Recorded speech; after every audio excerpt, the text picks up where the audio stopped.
The lunch hour had slowed down to a quiet hum. Soft light filtered through the tall windows of the restaurant. The walls were lined with old framed photographs. Dark wood tables carried the scent of polish and history. It was the kind of place where people came to celebrate promotions, to discuss retirement plans, or simply to enjoy a peaceful meal. Mariah stood near the counter adjusting the small silver name tag on her navy vest. She was 32 years old. Her dark hair was neatly pulled back into a low ponytail. Her white blouse was pressed carefully. She believed in presenting herself with dignity no matter how tired she felt. Her grandmother had raised her with simple wisdom. You may not control how others see you, but you can control how you carry yourself. Mariah carried that lesson every day. Across the room sat a man who did not seem to belong among the polished shoes and quiet conversations. He looked about 55. His beard was thick and gray. His skin carried the roughness of years spent outdoors. He wore a heavy green jacket and a worn gray fur hat. His boots were scuffed. His hands rested around a simple glass of water. His name was Calvin. Some of the guests glanced at him and then quickly looked away. A woman at the next table leaned closer to her husband and whispered something. The manager, Richard, noticed the same thing. Richard was in his mid-40s. Tall. Clean-shaven.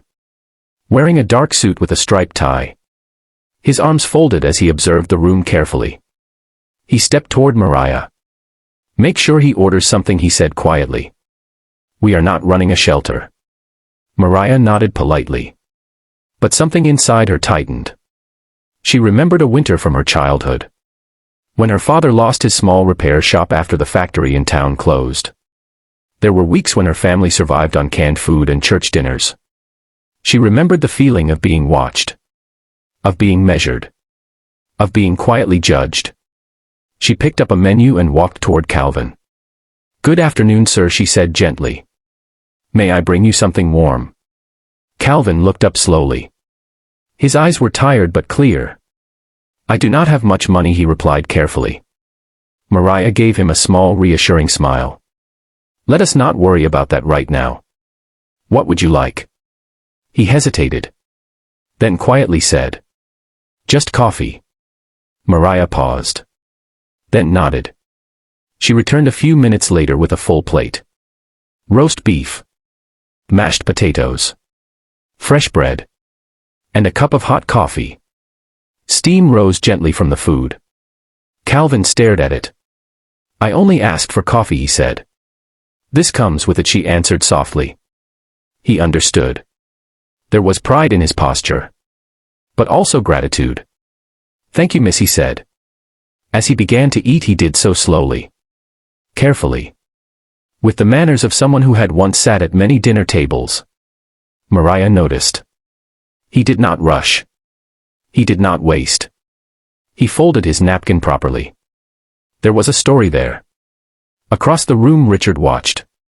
His expression still firm, but curious. When Calvin finished, he wiped his mouth neatly. He reached into his coat pocket.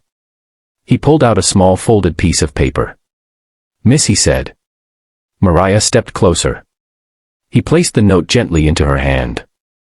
For your kindness, he said. Their fingers touched briefly. His hands were cold. Mariah walked back behind the counter and unfolded the paper. The handwriting was steady. My name is Calvin Brooks. 30 years ago I owned the land this restaurant stands on. There used to be a small wooden house here. My wife Eleanor and I planted trees in the yard. She passed away from illness soon after we sold the property. Today is the anniversary of her passing. I come here once a year to sit near where our kitchen once stood. You are the first person who treated me like I still belong. Mariah felt her throat tighten. Her hand rose slowly to cover her mouth. The kitchen sounds faded around her.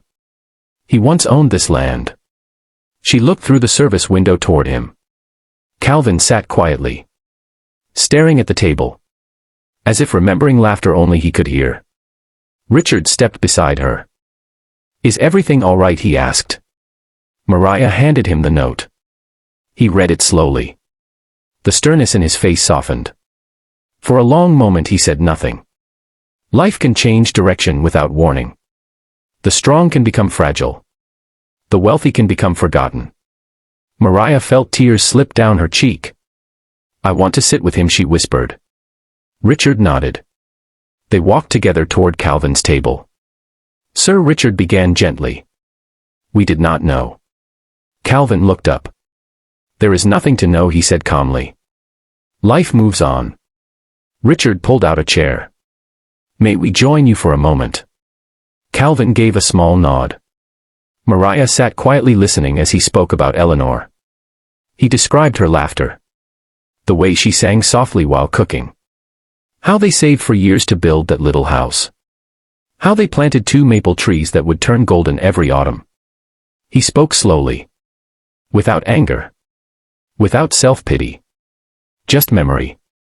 Mariah thought of her own mother, who still keeps her father's coat hanging by the door even though he passed 5 years ago. Love does not disappear when a person does. It changes shape. It becomes memory.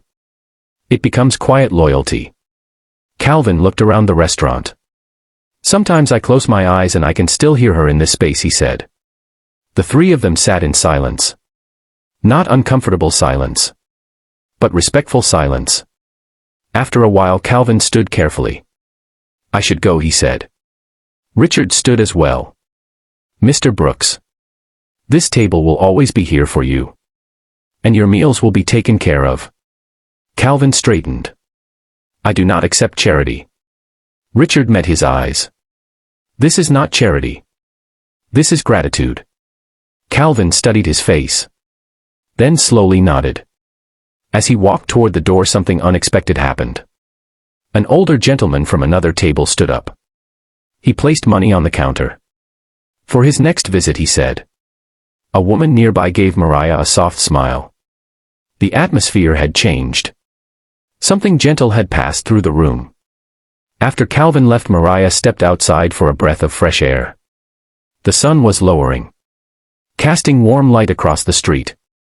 She thought about how quickly people judge. How easily we look at clothing instead of character. At circumstance instead of history. For those listening who have lived through decades. Who have seen jobs lost. Homes sold. Loved ones buried. You understand. You know that life can turn in a single season. And sometimes all a person needs is to be seen.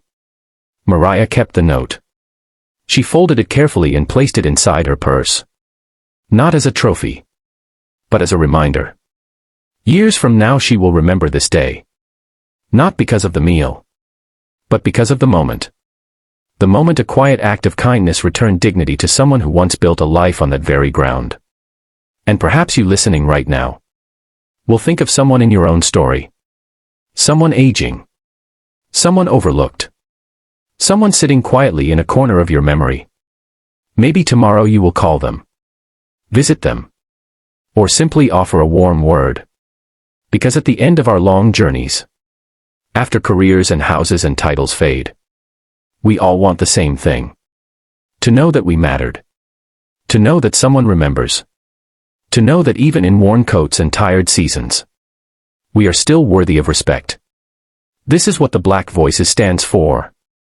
Stories of humanity. Of dignity. Of connection. If this story touched your heart, please like, share and subscribe to the Black Voices. And leave a comment about a time when kindness changed your life. Your voice matters here. Always.